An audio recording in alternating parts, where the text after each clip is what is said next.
Hey guys, welcome back to my channel.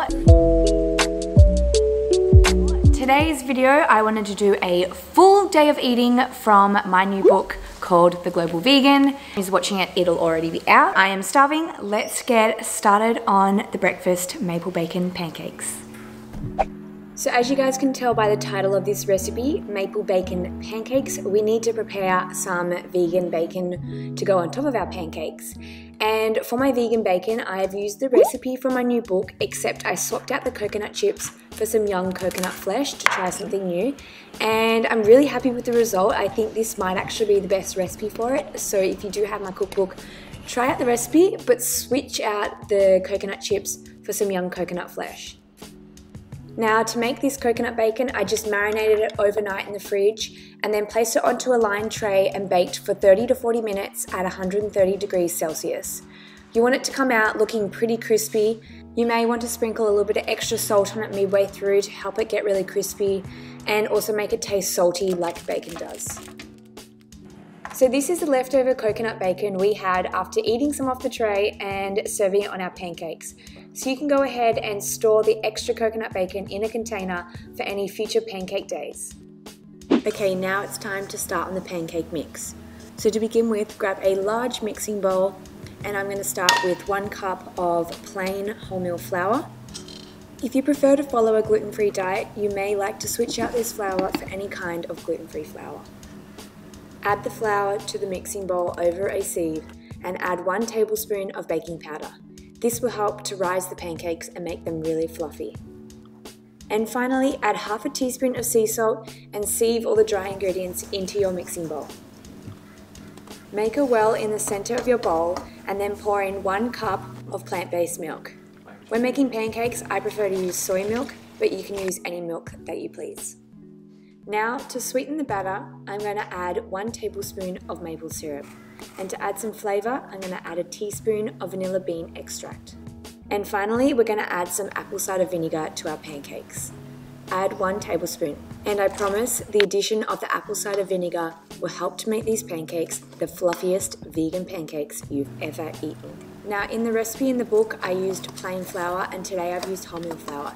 Hence, I've needed to add another 1/4 cup of soy milk in order to get the right consistency. Now it's time for the fun part. We're going to start frying our pancakes. So heat a large non-stick fry pan over medium to high heat, and you're going to want to add about half a teaspoon of coconut oil to the pan between each pancake. This will stop it from sticking and also help it to go nice and golden. So the amount you pour into the pan for each pancake really depends on the size that you prefer. I like to use about 1/4 cup for mine. I just pour it into the center of my pan, and once the bubbles form on top, I know it's ready to flip. Should I do a flip? Try it, it'll be fun. Woohoo! That was so good. Oh.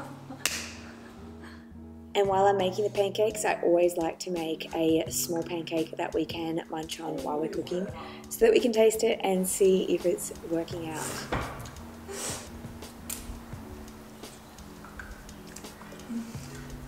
Keeping warm. Oh, they smell so good. Yum. So now it's time to plate up your pancakes, and I just like to make them in a big stack. We did it to serve 2 people, but honestly this could probably serve up to 4 people. I like to serve my pancakes with maple syrup because I think it's just so delicious, and what are pancakes without maple syrup? And top it with some of that delicious salty coconut bacon. And of course we're going to serve it with some antioxidant rich fresh berries. They're my favourite with pancakes. Just look at that maple drizzle, it is so delicious. Honestly though, this pancake recipe is my favourite pancake recipe I've ever made. I just love these so much. If you do try them at home, let me know in the comments below what you think. I'd love to hear your thoughts on this recipe.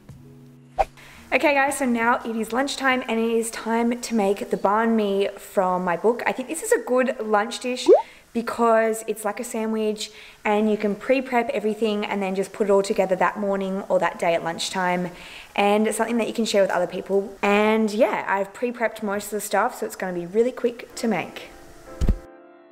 So to start off this recipe, you're going to grab 2 shiitake mushrooms and finely slice them. pop them into a bowl, and you're going to sprinkle on some Chinese 5-spice. This is a mixture of 5 spices that they use in Vietnam, and it tastes really yummy. Next, I have some firm tofu, which I marinated overnight. The full marinade recipe can be found in my book, but I am also going to pop it up on the screen for you guys.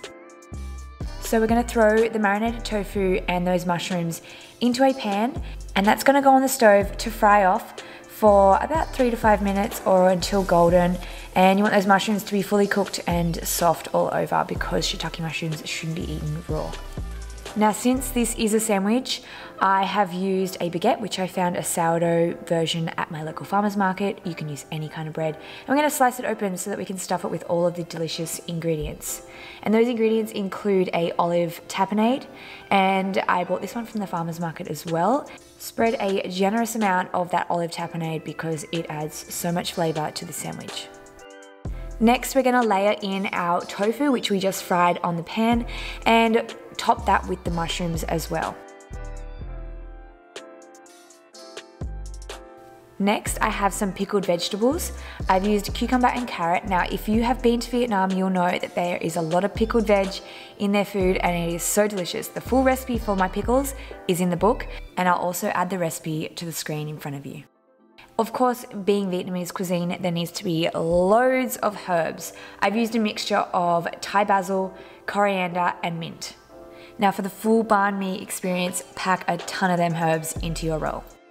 And if you like a bit of spice like I do, add in some pickled jalapenos and pickled chilies. Again, I just pickle these the same as the veggies. Now, remember that delicious lemongrass marinade I spoke about with the tofu? Don't discard that marinade, keep the juices and pour that into your sandwich. You don't want to miss out on any of that delicious flavor.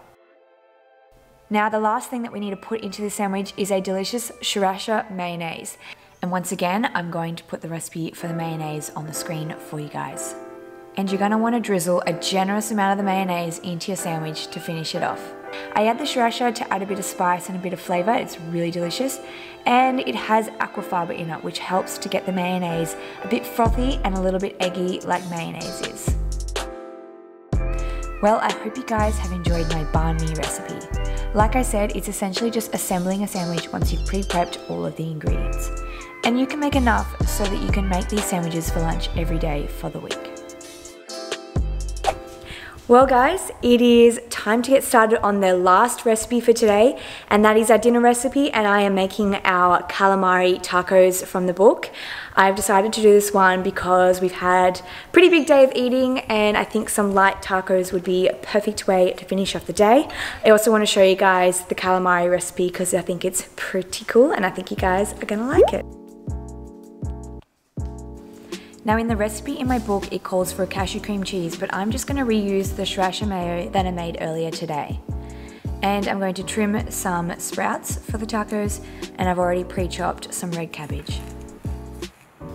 Now, no taco is complete without some guacamole, so grab one avocado and make sure it's ripe, cut it open and scoop out your avocado into a bowl. You're going to add 3 teaspoons of lime juice to the bowl and season it with some salt. I've used some chili salt flakes.